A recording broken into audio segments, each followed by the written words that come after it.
Donc pourriez-vous vous présenter brièvement? Bonjour et bienvenue sur Espace Liberté. Je m'appelle Frédéric Salle, je suis maître nageur et je suis aussi compétiteur et entraîneur en apnée sur le club de Sijan à la Gachon Club. Donc comment vous êtes-vous venu votre passion pour l'apnée? Eh bien, m'est venu surtout déjà le plaisir de l'eau et un travail sur soi-même qui assimile le yoga et pousser un peu les limites, légèrement on va dire, pousser les limites et le sport en lui-même. Donc d'accord, mais quelle discipline pratiquez-vous particulièrement ou en général? Alors je pratique essentiellement l'apnée, mais c'est surtout l'apnée en piscine, en compétition piscine. C'est-à-dire il y a 3 épreuves, le statique, le fait de s'immerger uniquement la face du visage et de ne pas bouger. Ensuite nous sommes sur du dynamique avec palme, c'est-à-dire parcourir la plus grande longueur sous l'eau en piscine et sans palme. Le fait qu'on est plus sur de la glisse et sur de la brasse. Merci. Donc est-ce qu'il y a des entraînements spécifiques pour résister à la pression lorsqu'on est en profondeur? Alors pour résister sur de la pression qui est, vous le savez sans doute, en mer est équivalente à 1 bar chaque 10 mètres, on s'entraîne en poumon vide. On descend au fond de l'eau, on s'accroche à un poids qu'on a installé à 2 mètres ou 3 mètres, tout dépend de la profondeur de la piscine, et on vide les poumons. Voilà. On part sur des séries, toujours enchaîner des séries, pour habituer le corps à travailler avec le manque d'oxygène. Donc quels sont les entraînements typiques pour améliorer sa résistance au manque d'oxygène? Alors on va différencier surtout la mer et la piscine. On va dire que sur la mer, on va travailler plutôt sur des fractionnés parce que l'épreuve, on va dire, elle se déroule maintenant avec les monopales, mais elle se déroule très très vite. D'où on est sur des sprints, d'où on va travailler sur des fractionnés. On va travailler sur des 25 x 10 ou des 50 x 10 avec un temps de récupération très limité. C'est-à-dire qu'il ne doit être jamais supérieur à la distance parcourue. Si je parcours par exemple 50 mètres à 1 minute, il faut que la récupération soit moins d'1 minute, sinon il n'y a aucun travail. Et sur la profondeur en mer, là on va travailler sur de l'aérobie. Et là, à ce moment-là, on va travailler sur le genre de footing, c'est-à-dire qu'on va travailler sur de longues distances en palme pour habituer son corps. Est-ce que le mental joue un rôle important pour cette discipline? Alors le mental, on va dire qu'il est quand même bien intégré dans l'apnée parce que nous sommes toujours dans une phase de l'apnée où on a envie de respirer et pour travailler cette envie de respirer, on l'apprend tout simplement en travaillant, en se contrôlant. Et en se contrôlant, on travaille sur du yoga, du stretching, tout ce qui est relaxation. Pourquoi? Parce que tout simplement, ça va nous permettre de nous détendre et en se détendant, on va faire descendre le rythme cardiaque. C'est bon. Donc existe-t-il des problèmes de décompression pendant la remontée? Alors sur la remontée, il faut savoir qu'il existe je suis obligé de parler de la descente, parce qu'il va s'exercer une pression comme un sous-marin, c'est-à-dire que les parois vont commencer à s'enfoncer et les vaisseaux sanguins aussi vont se rétrécir. Voilà. Il y a une pression sur les vaisseaux sanguins. Arrivé à une certaine profondeur, on va remonter et sur la remontée, il se passe le seuil syncopal qu'on appelle, c'est-à-dire sur la ligne des 7-10 mètres sur la remontée, où là, à ce moment-là, les vaisseaux et l'afflux sanguin va devenir normal. D'où ça va faire un apport d'oxygène très important. Et comme nous sommes justement dans le seuil critique, cet afflux d'oxygène peut faire qu'on peut avoir une perte de connaissance. Ça s'appelle la syncope. On s'évanouit tout simplement. On ne se noie pas, on s'évanouit. C'est pour ça qu'il faut toujours faire de l'apnée à 2 par rapport de la sécurité. Un qui vous surveille. Auriez-vous subi durant votre carrière quelques barotraumatismes et si oui, lesquels? Alors maintenant en tant qu'encadrant et moniteur, justement, j'explique aux gens qu'il faut justement ne pas arriver à ces problèmes de barotraumatisme. Alors, ils sont liés particulièrement sur l'oreille interne, c'est-à-dire qu'il y a une pression qui s'exerce extérieure qui s'exerce, et cette pression extérieure agit sur le tympan. Le tympan est une membrane, et bien entendu, pour compenser, on fait une pression sur le nez qui fait qu'on neutralise cette pression extérieure. Ensuite, nous avons aussi au niveau de l'œil une pression qui va s'exercer au niveau des lunettes, qui est une pression auriculaire qui vous fait la ventouse. Et après, pour finir, bien sûr, nous avons une pression au niveau des poumons qui peut faire, à un moment donné, qu'il peut y avoir même jusqu'à un poumon qui se détache. Mais là, nous sommes dans les cas extrêmes. Donc, comme vous avez vous-même prononcé le mot extrême, c'est donc un sport qu'il est. Il doit y avoir donc énormément de précautions à prendre. Quelles sont-elles lors de la pratique de l'apnée ?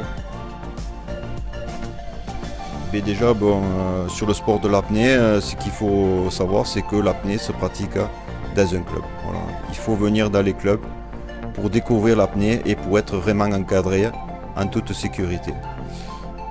Vous apprendrez que sur l'apnée, on apprend justement à ne pas dépasser ses limites. On apprend toujours à être par deux. L'autosurveillance qu'on appelle, c'est-à-dire un en surface, l'autre au fond de l'eau, qui est constamment en train de vous surveiller. Et après, bien entendu, les beaux gestes au cas où il y aurait Est-ce un petit que en incident. profondeur, donc la pression a-t-elle des conséquences sur le rythme cardiaque ? Alors la pression, il y a le rythme cardiaque. Et on va dire qu'il va jouer déjà, ne serait-ce que quand vous allez mettre uniquement que la face du visage dans l'eau. Il va se produire ce qu'on appelle la bradycardie, c'est-à-dire la différence de l'eau qui est un peu plus froide, va dire qu'elle va rétrécir les vaisseaux sanguins, et déjà le rythme cardiaque va commencer à diminuer. Et tout cela va se produire au fur et à mesure que vous allez descendre en profondeur.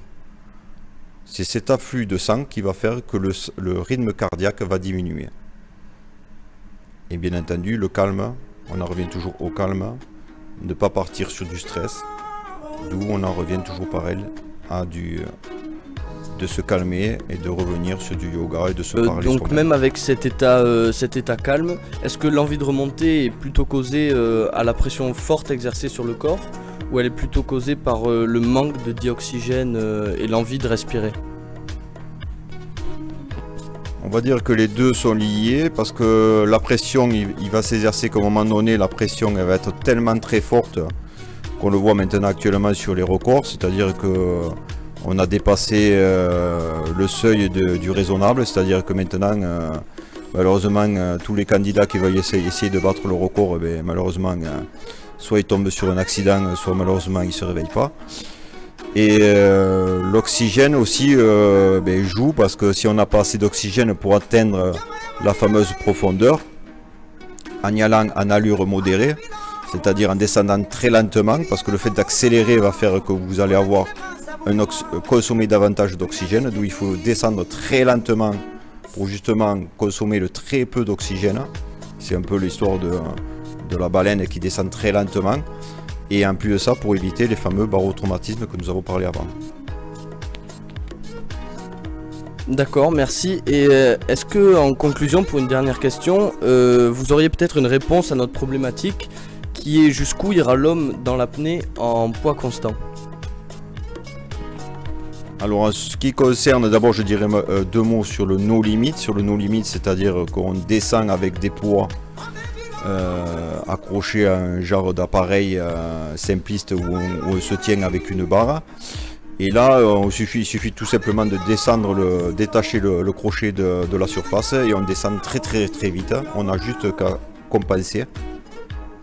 Et malheureusement, ça nous a démontré maintenant par plusieurs expériences qui se produisent. Et malheureusement, moi j'ai perdu un de mes amis à moi, Loïc Leferme, qui a été champion de France et champion du monde. On s'est aperçu que maintenant nous avons atteint les limites du raisonnable. Voilà, c'est pour ça que je n'incite pas qui que ce soit à battre des records, parce qu'actuellement nous sommes malheureusement dans l'inconnu, et dans l'inconnu on va dire plutôt négatif. En ce qui concerne le constant, par contre, on va dire qu'il y a encore de la marge. Pourquoi? Parce que sur le constant, nous, là, à ce moment-là, nous descendons le long d'un filin. Alors toujours pareil, on est quand même longé par rapport à une sécurité, c'est-à-dire qu'on est longé au niveau de la poignée avec une corde de 1 mètre et ce fameux filin vertical. Déjà en plus de ça, c'est un repère. Et on descend à l'aide de la palme ou de la monopalme pour essayer d'atteindre une limite qu'on a annoncée en amont.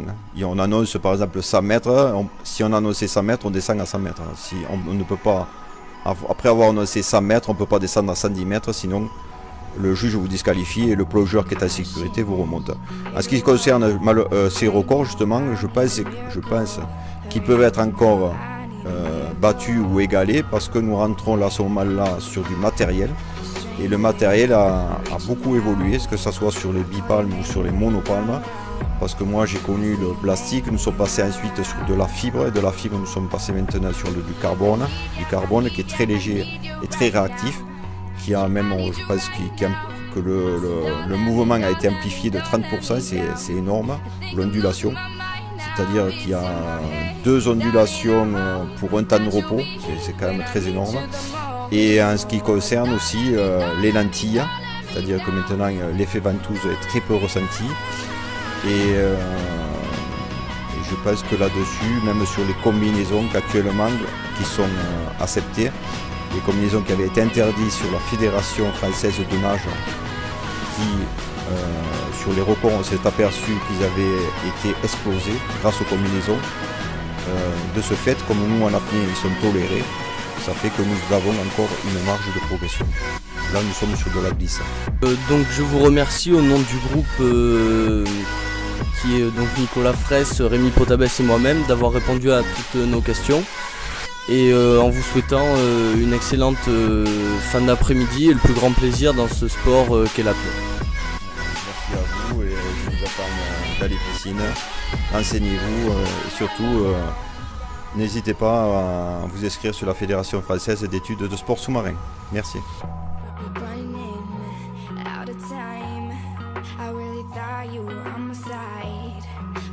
Nobody by my side.